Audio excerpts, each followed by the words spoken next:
So finally he comes up and he says, Charlie, he said, would you mind going, I'm not going to name anywhere where I went, and scout that team for me? Because the guy who had scouting didn't know anything about basketball, in my opinion. And so I came back and gave the scouting report, and I did 2 more games for him. I did 3 games for him, where I scouted the team that we're going to play, gave the scouting report. And so we became friends again. Sure. You know. I want to drop this in because I find it very interesting in that probably more significant was that Bill Garrett was a pretty good player. Oh, he was great. And you were playing behind Bill Garrett somewhat position-wise. Yeah, way behind him. Yeah. He was Mr. Basketball out of Shelbyville High School. But also what I find... You know who beat Shelbyville in 47? We did. Yeah. Thanks for reminding me. But what I find also that I think that our viewers would be very interested to know that have studied Indiana high school basketball culturally, Bill Garrett being an African American, was that he was president of his class all through Indiana University. No, his senior year. His senior year. You only get to be president 1 year. Okay. Yeah, and he didn't even campaign for it or anything. Somebody put him up and he just, by a landslide, he had it. But he was one of the nicest gentlemen you ever met, and just a great ball player, and fast. Man, he was fast. He won the high and low hurdles in track, and he anchored the mile relay team. Now, there's a man that's fast, but he had the most perfect build for basketball I think I ever saw. Still would today. Still would today, yeah. He'd take that ball, get the rebound, throw it to the guards, and he might beat the guard down. You know, he was just blazing fast. There was no center could begin to stay with him. As Branch always said, no team can beat us in the third quarter. You know, we'll have them so worn out they can't possibly beat us in the third quarter. That's when we kill them. Branch he was funny. He'd say a lot of things that were really funny. All right, now we're going to stop at this point because when you have someone like Charlie Vaughn, there's a lot of things to talk about. And so we'll be back, and we're going to be speaking about his legal career and the significance of a case that he handled in the 1980s. We'll be back after this.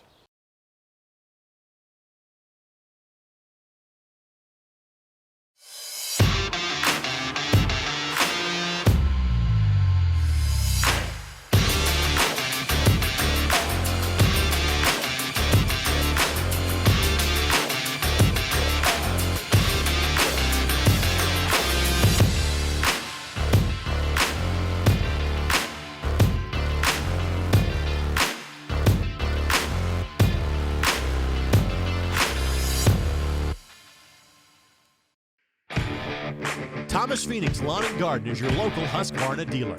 With us, you'll find a knowledgeable staff that's able to provide quick turnaround service so your business doesn't have to stop. From zero-turn mowers to trimmers and chainsaws, Husqvarna has you covered. And with the fleet program, the more you buy, the more you get in return. With that kind of stability, you can rely on us for the long haul. Get your Husqvarna equipment today at Thomas Phoenix Lawn and Garden, located at 6292 West County Road 0 in Frankfort. Defining Looks is a full-service wig and hair salon. We offer shampoo, cut, color, and styling for wigs and hair. Whether your situation is medical or cosmetic, our goal is to help you every step of the way in this emotional process. Let Defining Looks help you create your signature look. Schedule a consultation at defininglooks.com. Defining Looks, located on Sagamore Parkway North, next to Home Depot. BOQA is athletics, aquatics, and exercise put together in a fun, effective package that allows you to get in great shape, safely, effectively with a bunch of friends. It is a low-impact exercise. It's not hard on your joints. It helps me with my balance. It helps me keep my muscles flexible. If I could do it 5 nights a week, I probably would.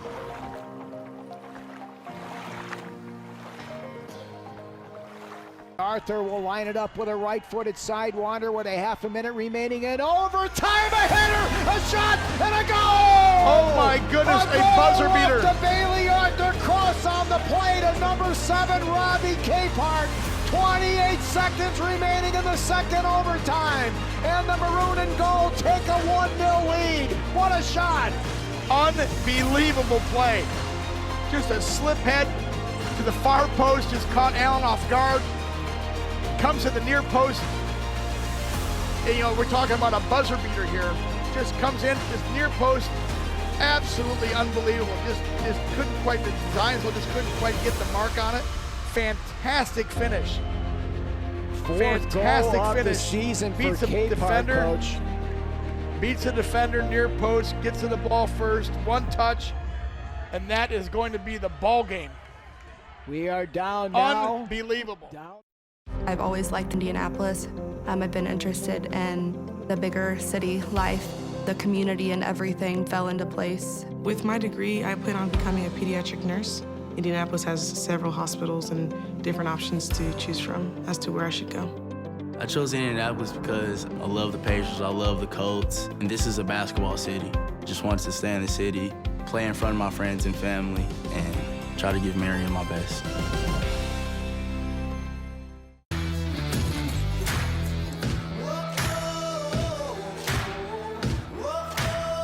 Welcome back, everyone. Today, Traveling Land is out in the country on the farm of Mr. Charlie Vaughn. And we have just been speaking about his high school basketball career at Lafayette Jeff and Indiana University. And you wound up graduating from IU 1957, is that right? No. That was law school. 53. Yeah. 53. Yeah. And so I held up my degree so I could get 1 year of law school in, and I had to fight to keep from graduating. My counselor said, I never knew that had happened. And did you get your law degree from Valparaiso. From Valparaiso. Yeah. Yes. I picked Valparaiso because I didn't know a soul there. I wanted to get away from all my friends. All right, so you joined your dad's firm. Yeah. Did he have to convince you to join your dad's firm, or is that something that just happened automatically? No, that's something I wanted to do all along because I thought I could help him, because he'd had the firm, he'd had as many as 5 lawyers working there in the plaintiff's firm. That's a lot in the plaintiff's firm. And then one thing or another, and he had angina, and so I knew it, and so I was trying to get out of law school as quick as I could, because to come in and try to help him. And I just love my dad, and so I did the best I could. What kind of a guy was he, quickly? He probably was the best psychiatrist I ever lived. He could read a person in 2 seconds. He really had innate ability. Great trial lawyer, and I've tried cases against so many lawyers.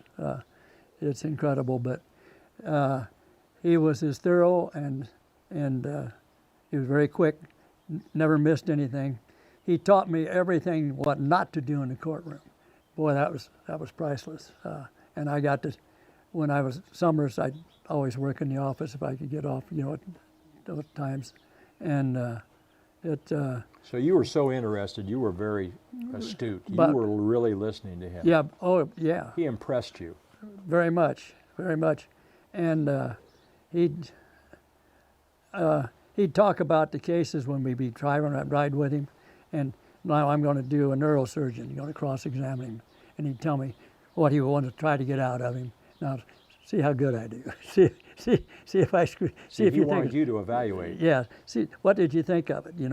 But he'd tell me ahead of time what he was going to try to get done, and believe me, he got done what he was going to try to get done. Mm-hmm. But he was a great trial lawyer, and I knew I wanted to be a trial lawyer. I never have any doubt about that. So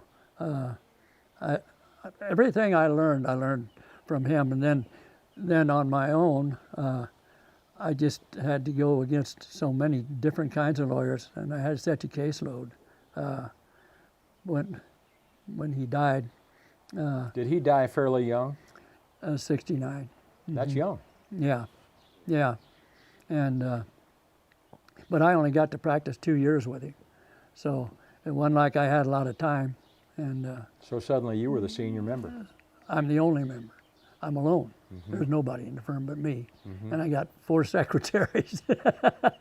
But we were doing a volume of business, and so I had a lot of cases that got set on me. They were setting them in faster. I think that was part of the idea, that kill him with getting these cases set, wear him out and try to kill him. I don't kill easy. Well, that's been proven. You tried over 200 cases. Jury trials. Yeah, mostly on behalf of the plaintiff. Yeah, And by isn't far. that rare that an attorney would want to take that niche to represent the plaintiff? Yeah, it is kind of, but to my mind, my dad had State Farm as a client, and he said, now the day I die, they'll wait till I'm buried, and they'll come in and be very nice and ask for the files. We had like 30 cases from State Farm. In other words, they're going to move it to another firm. Yeah, they'll move it to a big firm, and that's just kind of the pattern that they do. The defense attorneys usually have somebody from a big firm, and they bill by the hour and build it up. But I don't think they're very smart doing it that way, but that's the way they did it. And but the adjusters like me and said, give him a chance, and so they came in, and I'm waiting for them to ask for the files. They're being very nice, and they said, well, the adjusters said that I should give you a chance now, because they think you're going to be a great trial lawyer. So they said, here's the terms. You can be our attorney for as long as you win every case. The first case you lose, you're done. Is that understood? What do you think of those terms? I said, couldn't be better. and Are you implying that you never lost a case? I haven't lost very many. You can count them on one hand. Yeah. Well, you were a Lafayette guy. You developed some prowess playing athletically at Lafayette Jeff and Indiana University for Branch McCracken, a noted coach.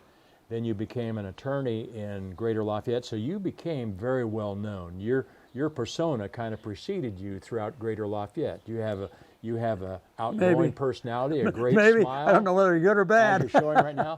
But the real game changer was when you were asked to represent Ryan White, who unfortunately was born a hemophiliac and had acquired the AIDS disease from a blood transfusion. However, preceding that, because I asked you, how did they become aware of you? And there was another case, the Amy Sloan case here locally in Lafayette, that you had handled. Explain that. Yeah, well, Amy was a beautiful girl and innocent. She was replacing a bunion some way, and everything went wrong, and they gave her a blood transfusion. And poor Amy, this beautiful girl, innocent as can be, all of a sudden, the same day, finds out she's pregnant. She finds out she's got AIDS.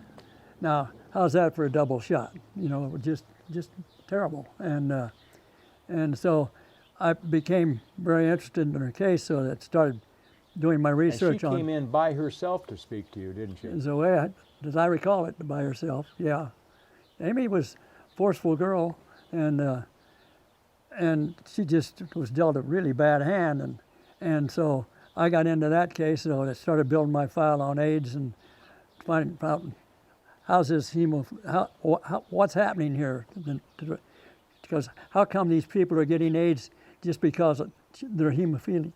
You know, why should they be getting AIDS? And the obvious reason was they'd take 50 donations, put it in the same pot, and there was one AIDS in there, and now you got it in the 50 that they stirred, and then they're giving it out. And it was just mind-boggling to me what was happening, and it takes a while to find out what's happening. It's not. She basically walked into your office and said, "Mr. Vaughn, I've heard of your reputation and heard how successful you are. Would you represent me?" That's right. Pretty courageous on her part. Oh, I thought very courageous. You don't see that happen very often.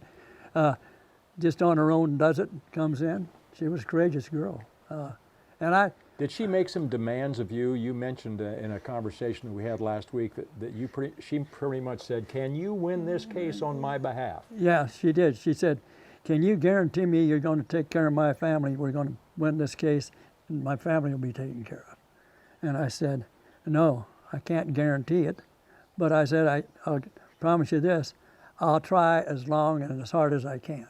And that's all I can do. But I said, I'm not going to quit, and I'm going to stay at it. And I certainly feel I'm going to win it, but I can't give a guarantee. Nobody can. I told it, nobody can.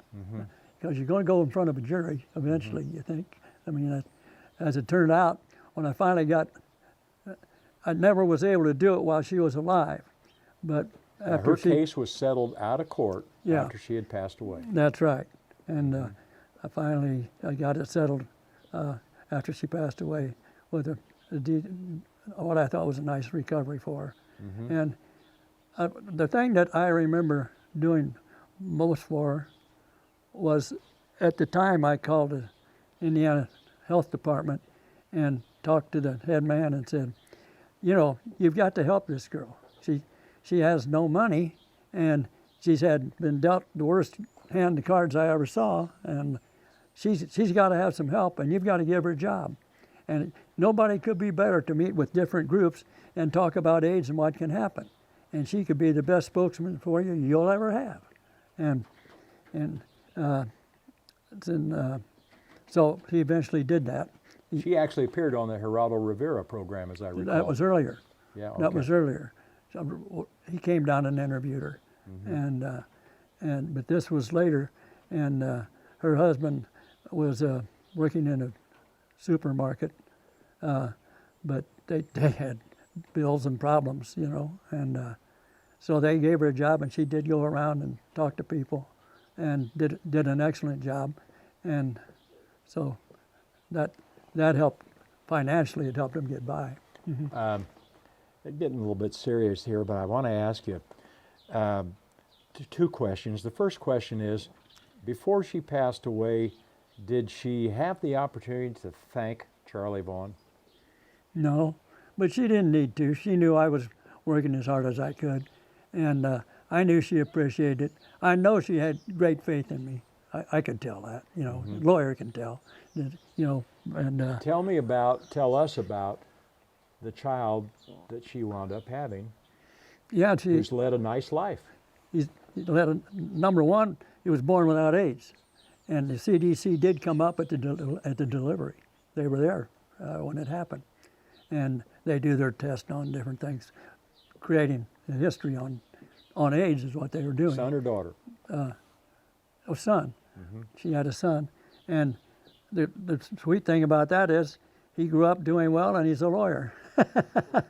So I thought that was a really neat thing, and nice family, just a great family. It's just what a deal. Well, we go back to Ryan White. What a deal he was dealt. And actually, his mother, Jean, walked into your office because she became familiar with your success, having represented Amy Sloan. So take it from there. Okay, and she came in and she tells me that, you know, that this boy can't, they're wanting him to go over the telephone. They don't want him to be in the classroom with the other students. And I said, well, just talk to him. I said, just tell him, you know, that's not satisfactory, that he's got a right to be in the classroom pursuant to what there was a statute called the S1 statute you go through. There's a program for disabled people, which he was classified as such with AIDS. And I said, that, you know, all he got to do is be checked by the county health officer to say he's not contagious anymore, and they have to take him. She said, no, they told me that I didn't have any money and they had plenty, and that there wasn't anything she could do about it, and to stop bothering them. That kind of made me mad right then and there. I was aggravated about that. I said, well, I'll take your case. I said, let's go get him. And but I had to hurry. School's starting in like 10 days, so I hit the books and got a federal complaint out, got it on file, and put an emergency in there that, you know, school's starting, this can't be put off till December to try it. You know, the federal court, you file a case, you're lucky if you get to trial in 2 years, you know. And I wanted an emergency hearing on it, and I got it. And so I think this is a funny story. I'm down in Indianapolis. I've taken Jeannie and Ryan in the car, and I parked the car, and all these people are crossing the street going to the courthouse. I said, hey, we got to get your case over in a hurry. There must be a big one going on. I want to go see what's going on. I found out it was my case. So all the press is coming. I'm just startled. I don't think they know a damn thing about it. So that was pretty funny. And we get in there. Go ahead. You get in there and go ahead. Well, we got in there, and the defense, the school had hired the attorney on the other side. He's saying we got to go through